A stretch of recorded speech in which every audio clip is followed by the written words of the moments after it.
J'aimerais ça que que tu me racontes comment c'était votre vie avant euh, que vous ayez le diagnostic. Ok. Avant, Pierre, il était très actif. C'était un homme qui était comme imposant, puis il savait où est-ce qu'il s'en allait, puis il avait toujours raison, et il a encore raison d'ailleurs. Euh, le vendredi soir, il me préparait mon souper. J'arrivais de travailler, il avait ouvert la bouteille de vin, il faisait mon spaghetti aux petites tomates. Alors, c'était sa routine de me faire plaisir. On se faisait des beaux soupers, on mangeait souvent dehors, on prenait un bon verre de vin. Puis, on aimait beaucoup regarder les étoiles. Et puis, on avait un petit voilier. Et puis, on a décidé qu'on aurait un plus gros pour pouvoir partir 8 mois dans les îles aux Bahamas en disant on va vendre la compagnie, on va avoir une belle vie, on va voyager, on va faire des safaris. Mais au fil du temps, ça allait bien. On passait des bons moments ensemble, on les mange au restaurant. Mais c'est un restaurant que maintenant on ne courtoise plus parce que le souper à 300 $ chez Juni, ça fait 2 commandes en même temps. Alors, on fait du Juni chez nous, c'est moins cher. Et puis, c'est plus personnel parce que Pierre, souvent, il va partir des phrases, puis trop de monde, ça l'inquiète.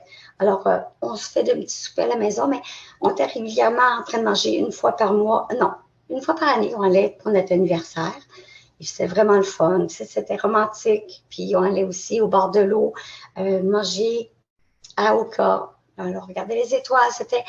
Il était passionné. Ses yeux étaient comme vraiment là, il n'avait que lui puis moi ensemble. Mais j'ai toujours dit, c'est l'homme de ma vie, puis je vais toujours rester avec. Alors, on a une belle vie, ça allait bien, on avait le bateau, on a une belle petite chatte qu'on avait Lily. Alors, c'était le fun. On avait des amis qui venaient, on allait souvent soit monter dans le nord chez des amis. Mais maintenant, la vie, elle a comme un petit peu changé. Mais c'est correct. Comme on dit, on apprend à vivre avec la maladie. Tout change beaucoup. De ce que tu me dis, hein, j'entends que il y a eu quand même beaucoup de changements, puis il y avait beaucoup de projets d'avenir entre vous Oui, deux, hein. oui. Hmm. Ça a été. On préparait le bateau, justement, on l'a tout changé, on l'a scrappé en dedans. On l'a monté par 9 ans, on l'a préparé pour partir l'année qu'on l'a découvert qu'il y avait l'Alzheimer. Alors, les projets ont tous comme tassé. On avait acheté une plus grosse maison parce qu'on voulait avoir une cour pour les enfants. Alors, c'est ça qui a été le déclencheur de la maladie. Parce qu'il était peut-être, comme le docteur Trudel disait, ses verres étaient à une place, tout était à cette place dans sa maison ici.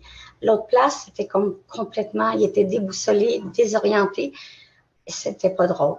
Alors, je le voyais aller, puis je me disais, non, je l'aime trop pour le voir dépérir, puis je me disais, qu'est-ce qui se passe? Puis le docteur Trudel, il dit, ben, c'est ça qui a fait un déclenchement, mais c'est pas de ma faute. Ça serait venu pareil, mais peut-être moins vite.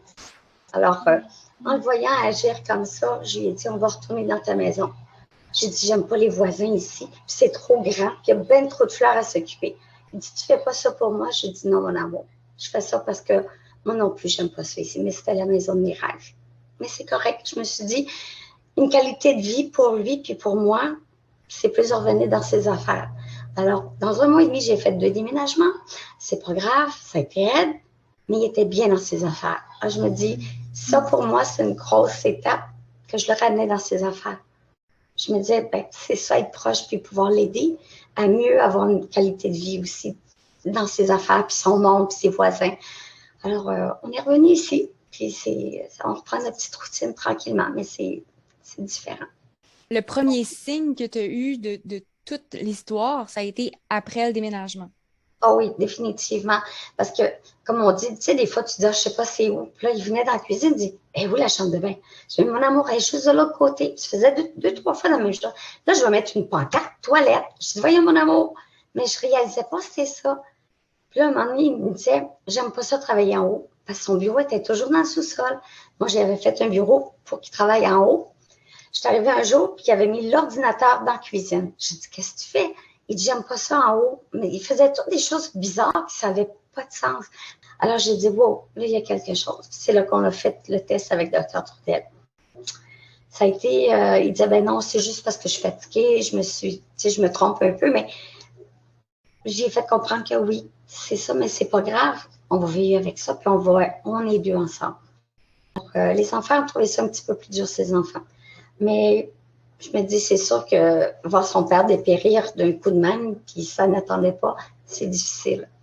Mais pour lui montrer, parce que ça faisait 10 ans qu'on était ensemble, j'ai dit, mon amour, pour te montrer que je t'aime, on va se marier juste toi et moi. Personne ne va pouvoir t'enlever de moi. Ni ta soeur, tes enfants, ça va être, t'es mon mari. Puis personne ne pourra t'enlever. Puis c'est pour te dire que je t'aime parce qu'il y a bien des femmes qui diraient, ben, j'ai 40 ans, je m'en vais. Puis j'ai dit non, je t'accompagne comme tu ferais pour moi. Alors, on s'est mariés civilement pour lui montrer que je l'aimais et que je serais toujours avec lui. Vous vous êtes Mais, mariés après l'annonce du diagnostic, vous avez oui, décidé de vous oui, marier. exactement. J'avais un papier du médecin comme quoi il était apte à signer papier légal et juridique parce que je ne voulais pas qu'on me retourne de bord dire tu as fait ça parce qu'il n'était pas correct. Alors, non, ça a bien passé. Puis mon notaire a dit non, c'est une preuve d'amour, Monsieur Leblanc.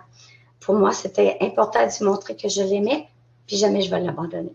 À quoi ça ressemble votre quotidien maintenant, Jacinthe? Ah, c'est différent. Parce que maintenant, pour le coucher, ben c'est ça, c'est moi qui lui donne ses pilules. Alors, on fait 1, 2, 3. Après ça, il dit, il faut que j'aille me laver les dents. Je dis, oui, mon amour, là, c'est comme, je, je prends soin de quelqu'un. Hein, dire que tu travailles encore. Hein, Oui, jusqu'à tout récemment, Pierre avait sa compagnie, tu l'as mentionné oui. tantôt, et ça amène hein, plein de, ah, on pourrait dire, de difficultés. Mais le fait de travailler et tout ça, comment tu fais pour, euh, pour être capable de concilier tous les aspects de ton quotidien tout en pensant encore à toi, là? Ben, le matin, je me lève vers 6 heures pour commencer à préparer ma journée. J'écris 2, 3 places. Je travaille aujourd'hui, on est mercredi, je donne la date. Puis je travaille chez Laura parce que pour être sûr qu'il sait où est-ce que je suis. Après ça, ben, on prépare le déjeuner. Encore là, je lui donne ses pilules. Là, je lui explique que moi, je vais aller travailler. Puis souvent, il dit, où tu vas aller travailler? Chez Laura, je te l'ai écrit à plusieurs places. Alors, ma routine, c'est que je prépare son dîner. Les premiers temps, il mangeait tout seul. Je l'appelais, je disais, prends ton dîner. Mais dernièrement, c'est qu'il dit oui, oui. Il le met dans le four micro-ondes. Il fait d'autres choses et il oublie de manger. Mais par contre, il n'avait pas soupé un soir et je suis revenue. J'ai dit à Pierre, j'ai dit, t'as pas mangé ta lasagne? Il dit, ah, j'ai oublié. Bon, je l'ai remis dans le frigidaire. Là, je vois le contenant de la tarte vide sur le comptoir. Je suis comme, OK, où est-ce qu'il a serré? D'un tiroir, en haut, dans le congélateur. Il fallait que je la trouve. Je trouve l'assiette de métal dans le fond du lavabo. Ah, je m'en vais voir. Je dis, Pierre, tu as mangé la tarte au complet? Il dit, non, c'était une portion. Alors, pour lui, comment on pourrait dire, il ne sait plus les grandeurs, quoi que ce soit. Alors, il a perdu grandeur. C'est un morceau pour lui. Alors, j'ai dit, OK, mais alors maintenant, il faut que je coupe des morceaux. Je cache le reste de la tarte, mais pour lui, c'est un morceau, c'est ça. Alors, il n'y a pas de stimulation pour lui. J'ai beau lui préparer des jeux, mais il n'est pas porté à le faire. Et je me dis, c'est pas grave, j'essaie de mon mieux de faire quand je ne suis pas là. Je l'appelle, il dit, c'est quand? Là, j'ai dit, tu as encore 3 heures, puis je m'en viens. OK. Alors, j'essaie d'y donner du temps. Je sais qu'il perd la notion du temps, mais au moins, je le rassure qu'il dit, regarde, je m'en viens à la maison. Alors, quand j'arrive, il est bien content. Alors, il dit, ça a été long, mais c'est correct. Et c'est ça. Alors là, j'essaie de trouver un moyen d'avoir soit de l'aide à la maison, comme un 4 heures de répit. J'aimerais quelqu'un qui parle espagnol comme ça. Ben, j'ai dit, quelqu'un viendrait te montrer à parler espagnol. Alors, c'est pas comme, il est encore trop conscient pour savoir qu'il est perdu un petit peu. Alors, je me dis, si quelqu'un vient me parler en espagnol, j'ai dit, elle ne ferait pas de ménage, elle viendrait juste pour te tenir compagnie. Je dis, ah, ça, j'aimerais ça. Alors, c'est d'apprivoiser d'autres façons de voir que je peux avoir du service sans dire, c'est parce que tu es malade que j'ai besoin de ça. C'est super intéressant, Jacinthe. Dis-moi, comment tu te sens chaque fois où tu remarques hein, qu'il y a ces changements chez Pierre, une bouteille, son sens des proportions, son sens de la coordination? Ça me fait de la peine. Enfin, je me dis, il était tellement un homme fier, il était débrouillard. Tu sais, c'est un architecte. C'est pas parce que tu n'es pas intelligent ou tu es intelligent, mais les petites neurones ne se touchent plus pour des stupidités. Ça me fait de la peine. Je me dis, avant, il faisait tout ça. C'est des choses simples qu'il ne sait plus comment faire. Je me dis, c'est quand je le vois, il cherche faire son café. Il a mis tout le café dans le sucrier.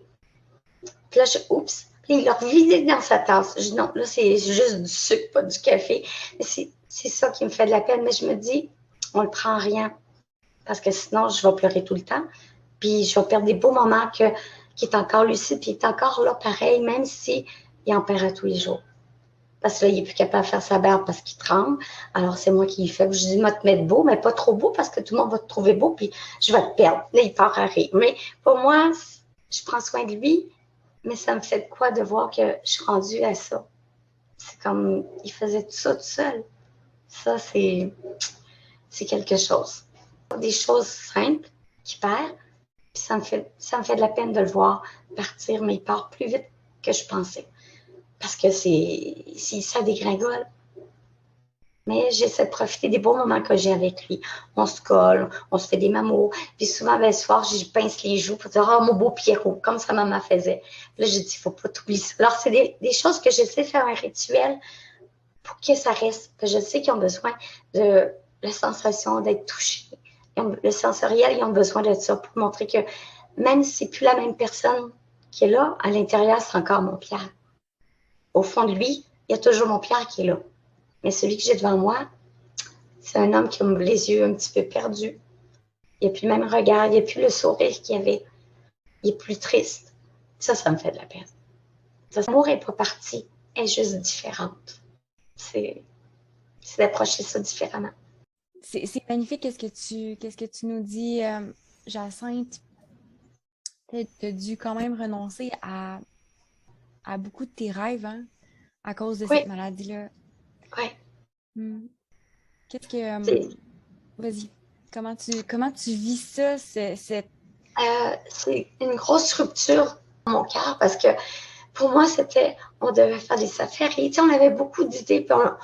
C'est pas parce que on avait les moyens, mais maintenant, ça a comme changé parce que la compagnie est vendue. Mes rêves, c'était que, tu sais, j'avais la grande maison, puis c'était vraiment mon rêve d'avoir les enfants alentour, d'avoir toujours un Noël plein d'enfants, puis avoir du plaisir. Mais là, quand il y a trop de monde, Pierre, ben, ça le stresse. Alors, j'essaie de faire, quand je fais une fête, ben, c'est sur mon bord, c'est juste mes filles, ou c'est ses enfants quand c'est pour lui.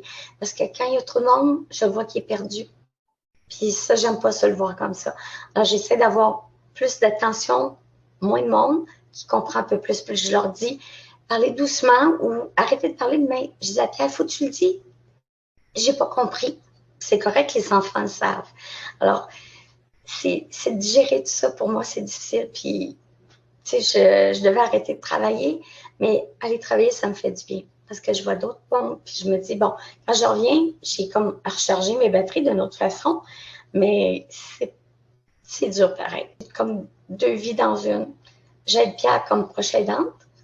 Je suis sa femme, son amoureuse, mais c'est souvent plus la proche aidante, mais il ne faut pas juste faire la proche aidante.